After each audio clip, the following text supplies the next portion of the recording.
Hello guys, welcome to my channel. Guys, आज मैं इस वीडियो में क्लास 10 मैथ्स चैप्टर 1 एक्सरसाइज 1.1 की क्वेश्चन नंबर 6 एंड 7 कराऊंगा।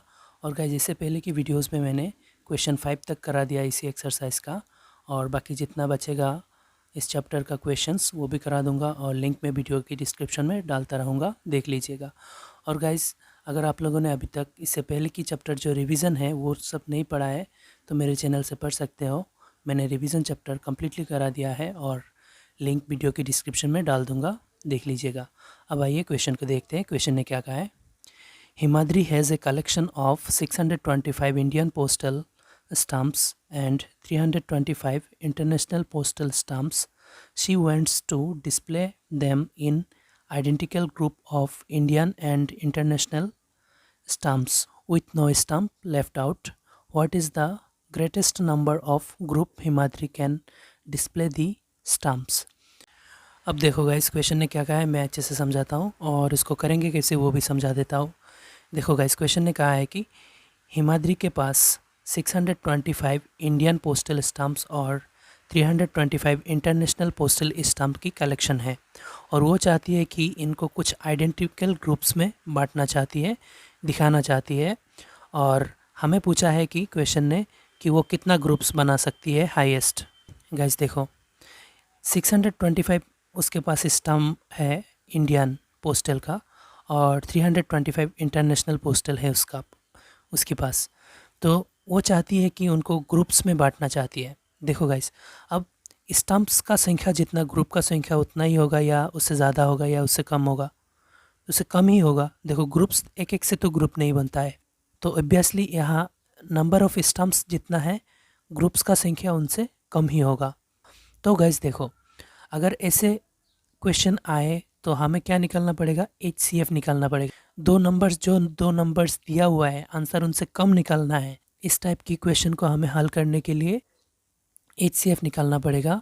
और एक चीज़ देखो गाइस, अगर क्वेश्चन हमें greatest number, maximum number, highest number ये सब निकालने को पूछे तो समझ जाना कि हमें HCF निकालने को बोल रहा है। तो आइए इसको करते हैं। 625 एंड 325 का HCF निकाल लेंगे, और जितना HCF निकलेगा हम कह देंगे नंबर्स ऑफ ग्रुप इतना ही है जितना HCF निकलेगा। तो आइए करते हैं। तो गाइस, इन दोनों नंबर का HCF निकालते हैं।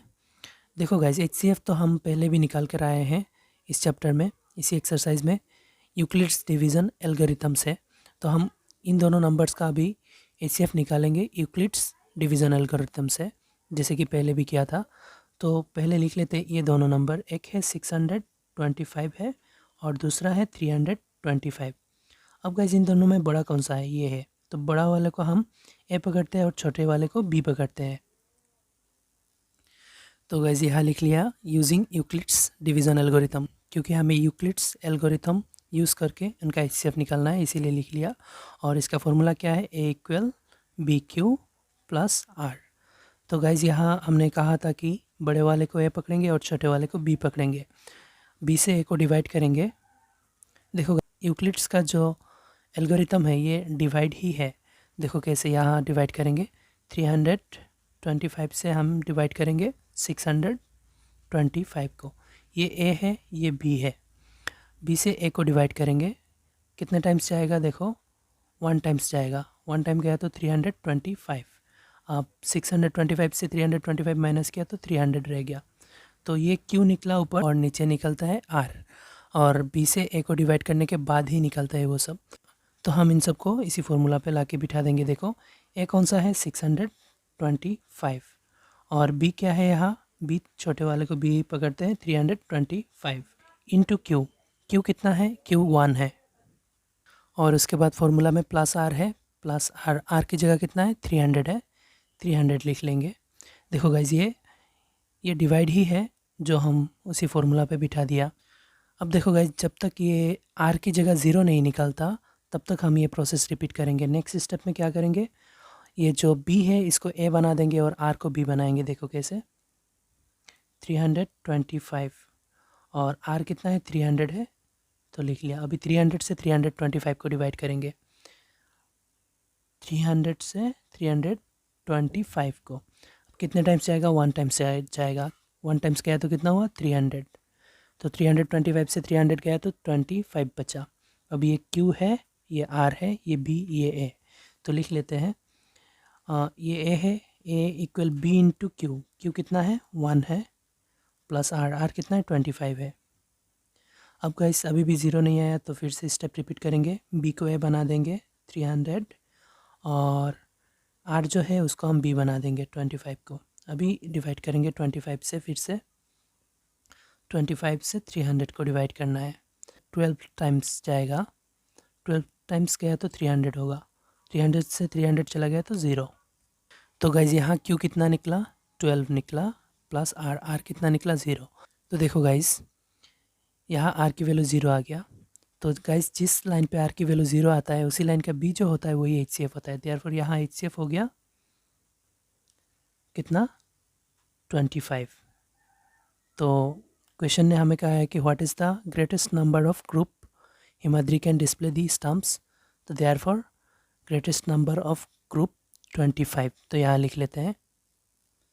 तो देखो गाइस लिख लिया ग्रेटेस्ट नंबर ऑफ ग्रुप 25, ये हमें निकालने के लिए कहा था, हमने यूक्लिड डिवीज़न एल्गोरिथम प्रोसेस को यूज़ करके हमने निकाल लिया। अगर guys Euclid division process algorithm अगर अच्छे से समझ में यहाँ नहीं आया है तो क्वेश्चन नंबर 1 देख लेना, वहाँ बहुत सारा पार्ट्स है जो मैं अच्छे से समझाया हुआ, वो देख लेना। अगर वो देख लोगे तो ये खुद ब खुद ही कर लोगे, और फिर भी मेरे हिसाब से तो समझना चाहिए था। तो गाइस ये था क्वेश्चन नंबर 6 की सॉल्यूशन। अब आइए क्वेश्चन नंबर 7 को देखते हैं। अब गाइस क्वेश्चन नंबर 7 को देखो। क्वेश्चन 7 क्या कह रहा है, two ropes of length 64 centimetre and 18 centimetre both are to be cut into pieces of equal length. What should be the maximum length of the pieces? तो गाइस क्वेश्चन ने क्या कहा है मैं अच्छे से समझाता हूँ। गाइस क्वेश्चन ने यहाँ कहा है कि दो रोप है और जिनका लेंथ है, एक का है 64 सेंटीमीटर, दूसरे का 80 सेंटीमीटर, और अगर दोनों को काटा जाए और इक्वल पीसेस किया जाए, मतलब हर एक पीसेस का लेंथ इक्वल हो, तो what should be the maximum length of the pieces, तो जो पीसेस किया जाएगा उनका मैक्सिमम लेंथ कितना होगा, ये क्वेश्चन ने हमें पूछा है, मैक्सिमम लेंथ कितना होगा। तो गाइज़ ये कैसे करेंगे, यहाँ देखो एक चीज़ हम समझते हैं। अगर गाइज़ एक रोप का लेंथ 64 है और दूसरा 80 सेंटीमीटर है, तो अगर इनको काटेंगे, पीसेस में काटेंगे, तो पीसेस का लेंथ इन दोनों से छोटा ही होगा। अगर हमें छोटा आंसर चाहिए तो इन दोनों का क्या करना पड़ेगा, HCF लेना पड़ेगा।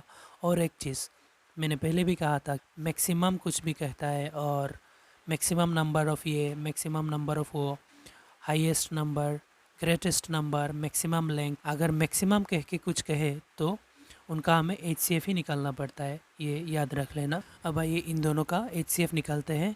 जो HCF निकलेगा उतना ही होगा मैक्सिमम लेंथ। तो HCF निकालने के लिए हम यूक्लिड डिवीज़न लेमा इस्तेमाल करेंगे। देखो पहले लिख लेते, ये एक है 80, दूसरा है 64, तो इन दोनों में 80 बड़ा है तो इसीलिए ग्रेटर साइन इसको दे दिया, और बड़े वाले को हम A पकड़ेंगे और छोटे वाले को B पकड़ेंगे। तो यहाँ एक बार लिख लेते हैं यूजिंग यूक्लिड्स डिवीज़न एल्गोरिथम। तो देखो गाइज लिख लिया यूजिंग यूक्लिड्स डिवीज़न एल्गोरिथम, और उसी के साथ इसका फॉर्मूला भी लिख लिया, A equal BQ plus R, ये है यूक्लिड डिवीज़न एल्गोरिथम का फॉर्मूला। और ये गाइज ये एक डिवाइड ही है। देखो A को हम डिवाइड करते हैं B से, डिवाइड करने के बाद Q निकलता है और रिमाइंडर R बचता है। तो ऐसे ही करेंगे। देखो ये करने से ये अच्छे से समझ में आ जाएगा। ये बड़े वाले को जैसे कि कहा मैंने A पकड़ेंगे और छोटे वाले को B पकड़ेंगे। देखो A की जगह हम बड़े वाले बिठा देंगे 80 और B की जगह 64। अब 64 80 में कितने टाइम्स जाएगा, 1 टाइम्स, 1 टाइम्स गया तो कितना हुआ 64, बचा कितना 16, 80 से 64 गया तो 16। तो देखो ये डिवाइड इसी फॉर्मूला पे बिठा देंगे। देखो कैसे, A की जगह 80, B की जगह 64 इंटू Q कितना हुआ 1 हुआ, प्लस R, सॉरी R की जगह R की वैल्यू बिठाएंगे 16। अब देखो गाइस ये जो हुआ A के इक्वल होता है B एंड Q मल्टीप्लाई करके और R को प्लस करके A के इक्वल आता है। जैसे कि यहाँ 64 1 ज़र 64 प्लस 16 इक्वल 80 होगा, A के इक्वल होगा। अब देखो गाइज, जब तक ये आर की जगह ज़ीरो नहीं आएगा तब तक हम ये प्रोसेस रिपीट करेंगे। जिस लाइन पे आर की वैल्यू ज़ीरो आ जाएगा उसी लाइन का बी जो है वही होगा HCF। अब गाइज देखो, नेक्स्ट स्टेप में ये बी है, बी को हम ए बना देंगे और आर को बी बना देंगे। अभी 16 से 64 को डिवाइड करना पड़ेगा, 16 से 64 को। तो 16 64 में कितने टाइम्स जाएगा? तो गाइस 16 इसमें 5 टाइम्स जाएगा, 5 टाइम्स गया तो 64 ही होगा। तो 64 से 64 गया तो 0। तो यहाँ Q की जगह कितना निकला? Q की जगह 5 निकला, 5 प्लस R की जगह कितना निकला? 0। तो इसी लाइन पे हमें 0 मिल गया, मतलब इसी लाइन का B जो है वही होगा HCF। देयरफॉर HCF हो गया 16। तो गाइस क्वेश्चन ने हमें कहा था मैक्सिमम लेंथ कितना होगा, तो मैक्सिमम लेंथ 16 सेंटीमीटर हो, क्योंकि क्वेश्चन में सेंटीमीटर में दिया हुआ था जो रोप्स का लेंथ था। तो हम लिख लेते हैं therefore maximum length of the pieces is 16 centimetre. तो देखो गाइज, लिख लिया maximum length of the pieces is 16 centimetre. तो ये था क्वेश्चन नंबर 7 की सोल्यूशन। तो गाइज इसी वीडियो में बस इतना ही, मिलते हैं नेक्स्ट वीडियो में एक्सरसाइज 1.2 के साथ। और वीडियो अच्छा लगे तो लाइक एंड शेयर करिए, चैनल को सब्सक्राइब कर दीजिए। Thank you.